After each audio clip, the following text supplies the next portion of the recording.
Bush Heritage acknowledges the traditional owners of the places in which this podcast was recorded and in which we live, work and play. We recognise the enduring relationships they have with their land and waters and pay our deepest respects to elders past and present. I guess the smell of sandalwood, you might think it is a smell that you might get in perfumes or soaps, but really it's the smell of the earth. It's the smell of the natural world. It's sweet. I love that. I never get sick of it, Growing up smelling it, and it's my own special tree. When you smell a bit of sandalwood that is freshly broken off a piece of trunk or something, or some dead wood lying in the ground, it might have been lying in the ground for years, it'll still have this amazing smell from the earth that really puts you in contact with the natural world, with the wild, and there is just nothing else like it. It's been part of our culture for generations. I look at myself as a custodian for it. When we harvest it, it's done in a sustainable way. I have to confess that before this episode, I didn't know that much about sandalwood. I recognise the smell from incenses and perfumes. But as a tree, what was its history? What would it mean if it was lost? What I learnt was that the Australian sandalwood tree, with its scrambling canopy and shrubby leaves, holds more meaning than I ever could have imagined.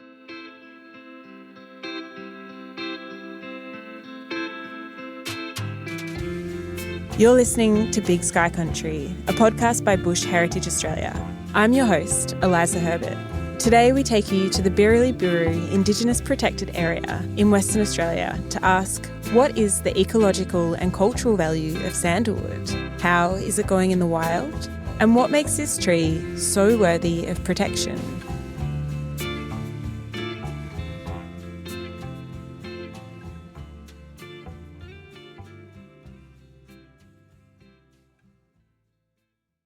My name is Clinton Farmer. I'm Mardo, and I am Mandjilira from the Gibson Desert area. That's my tribe, Mandjilira tribe. Now, my dad got his license to harvest when I was born in 1977. He wanted our people, our families, to continue to stay connected to country. He wanted to create employment, and being on country is healing for us, Being back on country just give me inspiration to keep on going, Just remembering the old people, how hard it was in living a desert nomadic lifestyle, They done it hard and they survived, because they had that strong relationship with the land. And it was a two-way relationship, that we had a spiritual connection to it and we looked after it. And the land knew its people, and the land in turn looked after us, Clinton's country makes up part of the Birriliburu Indigenous Protected Area, which spans over 6.6 million hectares in Western Australia's central deserts. For Mardo culture, it's part of our culture. It's a special tree to us. Like all plants and animals, sandalwood is special to our culture. It's a medicine. When the old people used to burn it on the fire, calm the mind, and they had a special song when there's a rain was coming, because the old people living a nomadic lifestyle, they didn't have no clothes, and they didn't like the rain, so they used to use the sandalwood to burn it and make the clouds go away. The seed, the old people used to crush it up and use it to make medicine. And if there's a cut or spear wound, any sort of infection, so they used to use the seed to crush it up, grind it on the grinding stone and pull on the wound, It's very special to our culture. Further west, another man has a strong connection to sandalwood. Richard McClellan has been researching how sandalwood is faring in the wild as part of his PhD with Charles Sturt University. My first steps in this research was I just wanted to read as much as I could about sandalwood. And because of my impressions, certainly when I went to the Bush Heritage Reserves and started looking at the populations of sandalwood, I suddenly realised I'm not seeing any young trees, I'm only seeing old trees. And so I thought, what's going on here?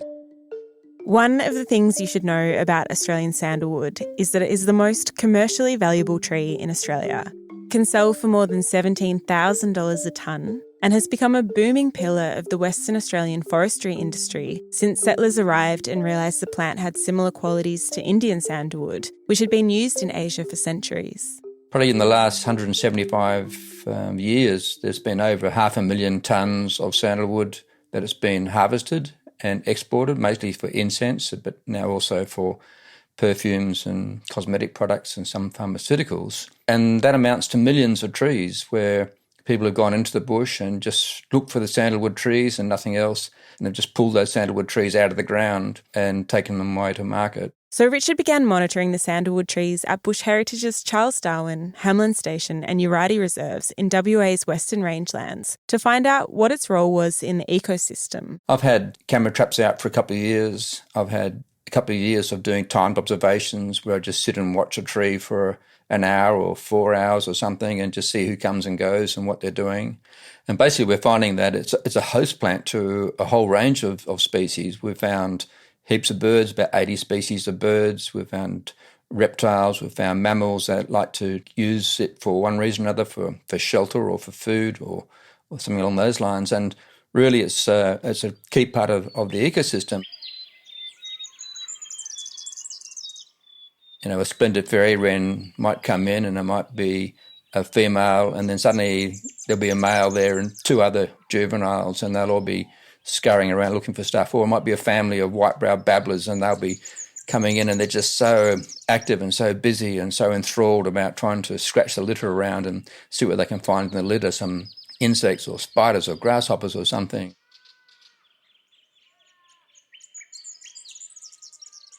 The sandalwood tree in question is Australian sandalwood, or Santalum Spicatum, as it is known by its scientific name, and it is a hemiparasite. That means it derives some of its nutrients from other plants, such as surrounding trees called host trees. It also produces a huge amount of high-quality litter, which explains all the insects and grubs that are making use of the nutrients, which then attracts lots of birds, reptiles, and even mammals. But among this hive of activity, Richard found two very important animals were missing. Booties and woylies, they're both burrowing bettongs. They've both been pretty much exterminated across the range of sandalwood, and they used to go and collect the fruit from underneath the trees and take them away and bury them. And in that sort of caching kind of activity, a bit like a squirrel, some of those seeds wouldn't get rediscovered by the booties and the woylies, and they would germinate alongside a host plant. But the booties and woylies got wiped out about 100 years ago, 80 years ago, partly by a bounty on the booties, but also partly by introduction of cats and foxes and land clearing and a whole range of other factors. And so they disappeared, and so no one's been picking the fruit up from underneath the tree and taking it away and burying it alongside a host plant. So that one action alone has stopped the sandalwood from recruiting. The result? A domino effect of species decline. You lose the booties and woylies, and then you start losing the sandalwood. And if you lose the sandalwood, you'll start losing all these critters that are coming into the sandalwood communities to get the nectar when they're flowering or to get the fruit when they're dropping fruit.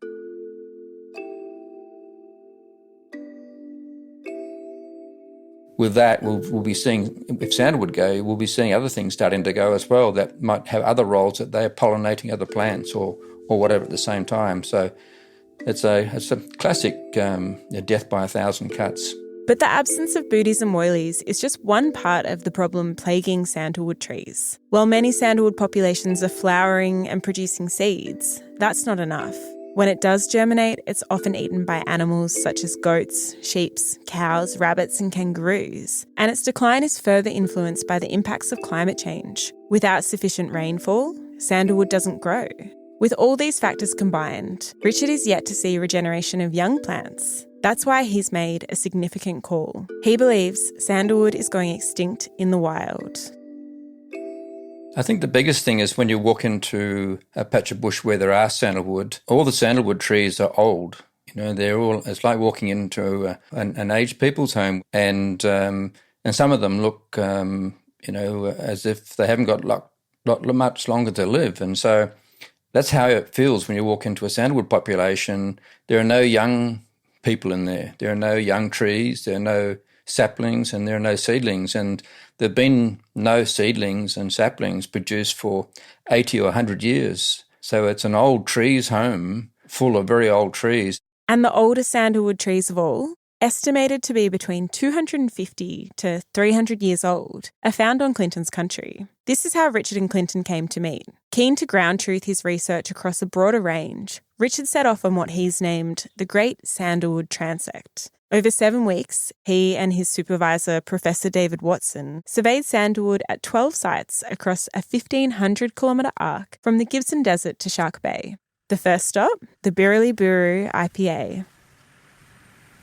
As you're going along the Gunbarrel Highway, you're kind of weaving in and out of the Birriliburu IPA. That's Stella Shipway, Bush Heritage's healthy country manager for the Western Deserts, and the link that brought Richard and Clinton together. Yeah, it's beautiful. There's lots of big sand plain, spinifex country. As you're going through, you also hit what people call the MCG, which is this big oval that people used to play a lot of footy on. And it's also an area where they used to have an old sandalwood camp. After a conversation with Richard about sandalwood, Stella took Richard's plight to both Clinton and the Mungalu Nyurungaja Rirungaja Aboriginal Corporation, and they invited him to go out and have a look at the sandalwood that was growing out near Mungali on Maru country. In Mungali, it's a really special place. It's land belonged to my grandmother on my mum's side. You just go past the last station, which is Carnegie, and then you enter into our homeland, and then I know I'm getting close here. The whole aim was to find as many sandalwood trees as possible and measure them and collect as much data as we could. We saw trees that we didn't see anywhere else, and we saw the oldest, biggest trees that we saw anywhere, and we also saw the youngest, smallest trees that we saw anywhere. So it was fantastic that Clinton really reveres these parent trees, these mother trees that are the biggest and the oldest and still producing lots of seed.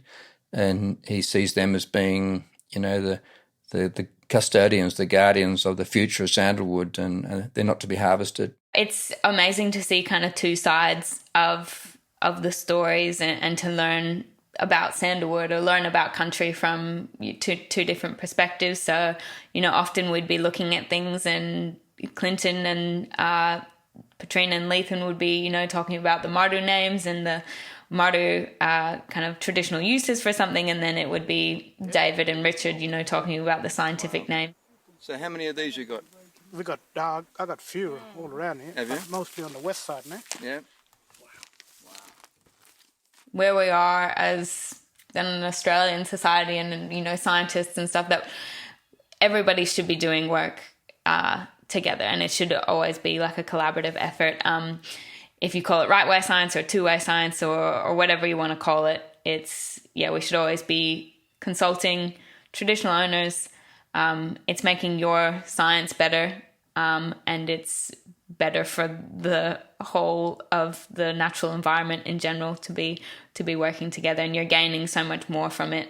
I think the most inspiring thing about going out to Matu country was just seeing and listening, I guess, sitting, it wasn't even when we were out looking at sandalwood that was most inspiring. It was often when we were sitting around the campfire and talking about, Clinton would talk about his father and where his father had harvested sandalwood in the past, and he would show me some beautiful bits of sandalwood and talk about, how he feels holding that wood, and how he feels about what's happening to sandalwood in terms of its exploitation or over-exploitation, and how he's concerned about the future of the species going forward. And that's the big question people like Richard and Clinton are asking. Where to from here? I'd like to, have the whole area replanted, do a lot of regen work so we can, keep the species going strong, because of it's been over-harvested, and there's not a good story with over-harvesting, and we want to work towards bringing the population, back strong, so it's not harvested out, and because it's special to us, we want to keep it there for the future generation, because it's special to us, and we could work together on the same vision, make it happen. And I think it's a special work, and it's good to have people who have that same mindset, to work with them, who are really enthusiastic about it, so that, we can keep the environment and the land and the animals, keep it special as it been for thousands of years, so that it's there for the future generation. I think as we work together, it's going to be a really special and important work that we're going to continue that journey on. Yeah. In an ideal world, I think West Australian government in particular has earned a lot of money from sandalwood. They still earn a lot of money from sandalwood now, and I think it's pretty time that they put the money back into sandalwood, and they could do that by supporting Aboriginal ranger teams to collect seed, to plant seed, and to nurture young plants through, proactive watering and prevention of grazing going forward. And so we'd start seeing sandalwood come back into the country where we know it's only dying out. It might be a complex fate for sandalwood, but the more that I listen and learn, the more it seems its continued protection is absolutely worth it.